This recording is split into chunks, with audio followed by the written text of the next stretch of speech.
folks, you all know what this video is about, so I'm just going to get right into it. But before we take this trip down south, I want to talk about this word that is being used time and time again to refer to what some suspect is a solid dome that encapsulates the earth.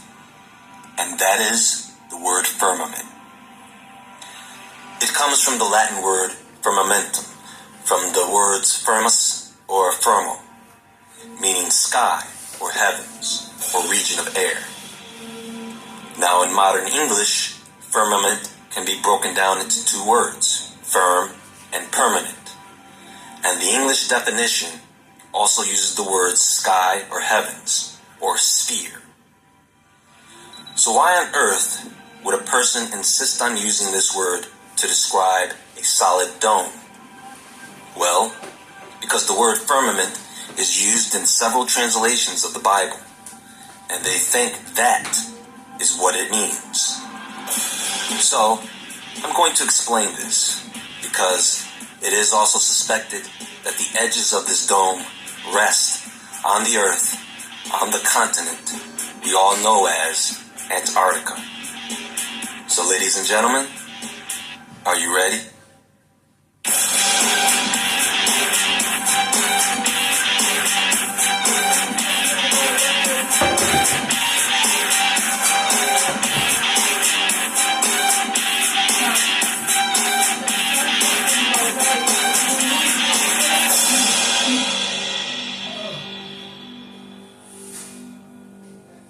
Your growing plant?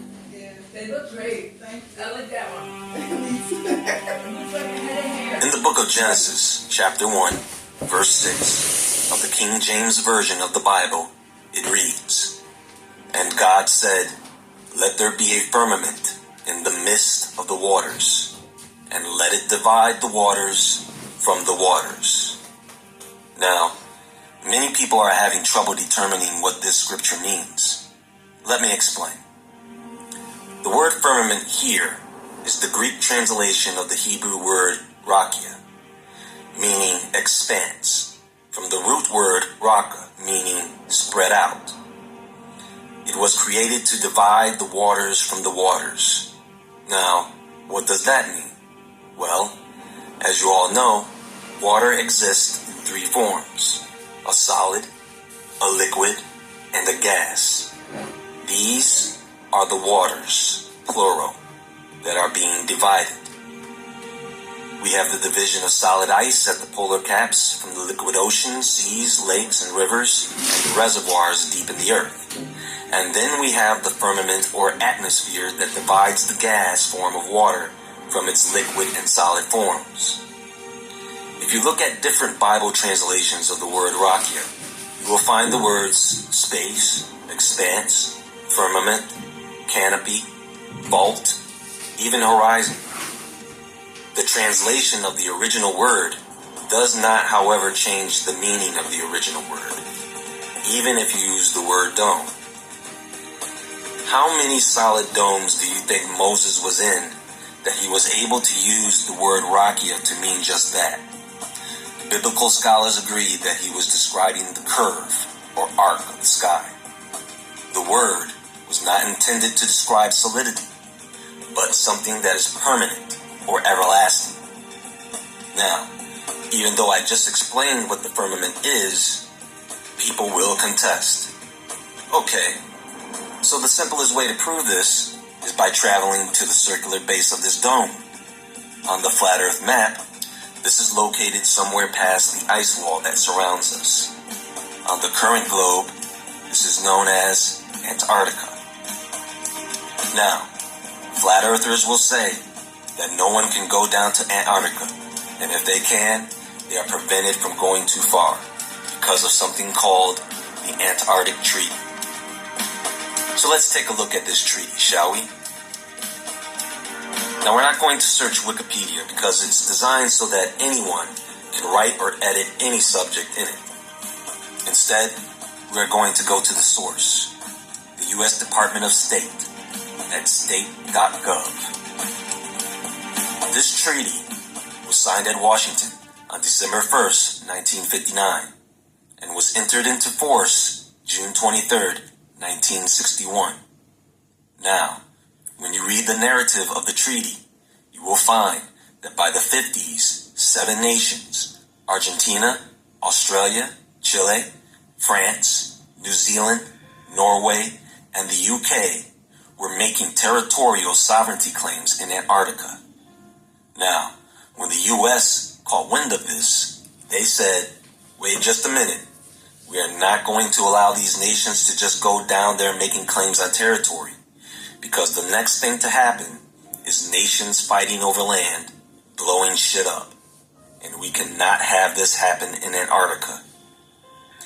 The US wanted to keep this place as an uncontaminated reserve, and the Soviet Union agreed. This treaty would do 3 things. It would ensure that the legal status quo of the Antarctic continent remain unchanged, that the scientific cooperation continue, and that the continent be used for peaceful purposes only.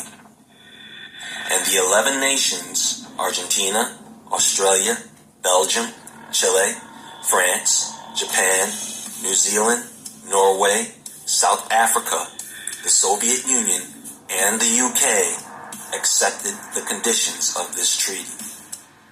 This treaty was not put together because the US wanted to hide a dome. It was put together to keep the other countries from going down there, sticking flags in the ground, digging up resources, and blowing up bombs. Why? Because there is land there. There are natural resources and wildlife there that they do not want disturbed. And I don't blame them. Because we all know, if there was a dome there, some idiot would come along and try to blow a hole in it. So what did these nations agree to? Well, the treaty is divided into 14 articles. For example, Article 1 states, 1. Antarctica shall be used for peaceful purposes only. There shall be prohibited, inter alia, any measures of a military nature, such as the establishment of military bases and fortifications, the carrying out of military maneuvers, as well as the testing of any type of weapons. 2. The present treaty shall not prevent the use of military personnel or equipment for scientific research or for any other peaceful purposes. You will be able to read through these articles on the U.S. Department of State's website under the Bureau of Arms Control, Treaties and Agreements. The link to this will be in the description box. The fact is, folks, anyone can go to Antarctica as long as your activities are peaceful, and as long as you share information about any scientific research or... You can't go to Antarctica. Certain part of Antarctica you can go to. But on the part that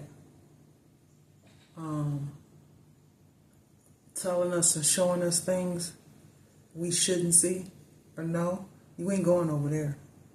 Nobody can. Not even the peace treaties of the different nation can go over there.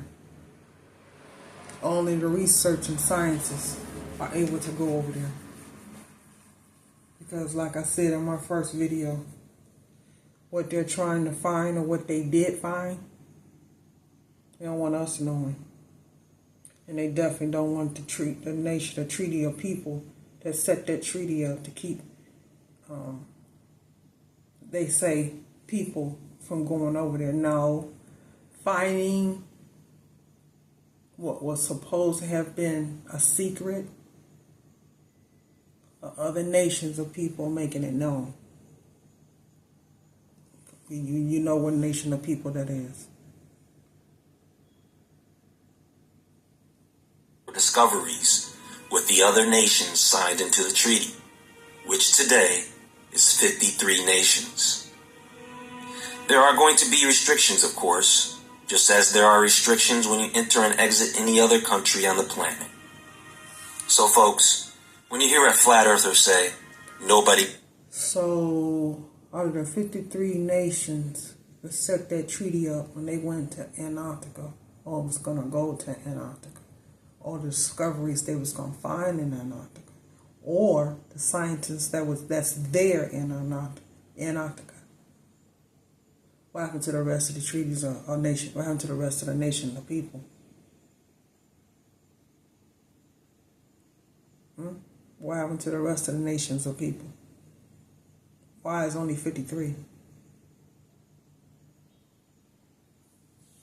That's what I like to know. Why only 53? What's the symbolic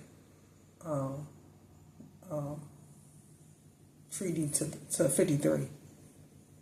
How symbolic is that? That you don't need to go as far as 53. What do those numbers stand for? And why?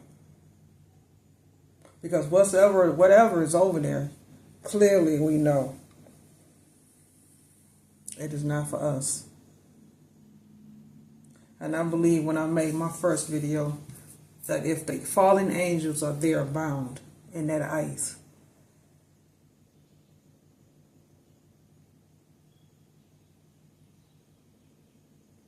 is it still bound? Or have they chilled them out of the ice like they did that angel that they said they found over in Russia? And where's that angel? Was it a fallen angel or angel? Where's it at now? Because that was not a statue. That was actually a fallen angel. So whatever's over there in Antarctica, they sure don't want us knowing or seeing. You can go down to Antarctica to check it out, to see if there is in fact a dome. They are lying. And just remember that you can take a flight and cruise to Antarctica, usually departing from Australia. You can use Swoop. No, thank you, I'll pass. Because I'm not finna so-called, ain't worth it. It ain't worth it. Because they're only going to let you go so far. And the temperature that's over there, I wouldn't be able to stand it anyway. This is why none of us is over there. We know over in Antarctica it's cold. It's cold over there. And our bodies wouldn't be able to tolerate it. So, no thank you. I'll pass. Qantas. You can go by Cool Antarctica and expedition trips. And there are more. And many of these trips, although expensive, cost under $10,000. And some are half that price. No, I'm going to spend $10,000 to go on the trip to Antarctica. And I might not make it. Don't think so. I'm going to leave that for them. Which I know that's their climate anyway, right?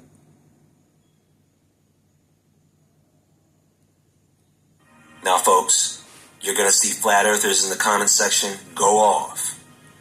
And for those of you who do believe in this theory, if I believed the earth was flat, I would spend more time trying to prove that than instead trying to prove the moon landing was fake, instead of trying to prove that we never traveled into space, instead of trying to prove that the ISS and satellites are fake, instead of trying to prove that NASA lies and their photos and videos are fake, instead of trying to prove that people who have been to Antarctica are Freemasons, and instead of trying to prove that people like you and I cannot go to...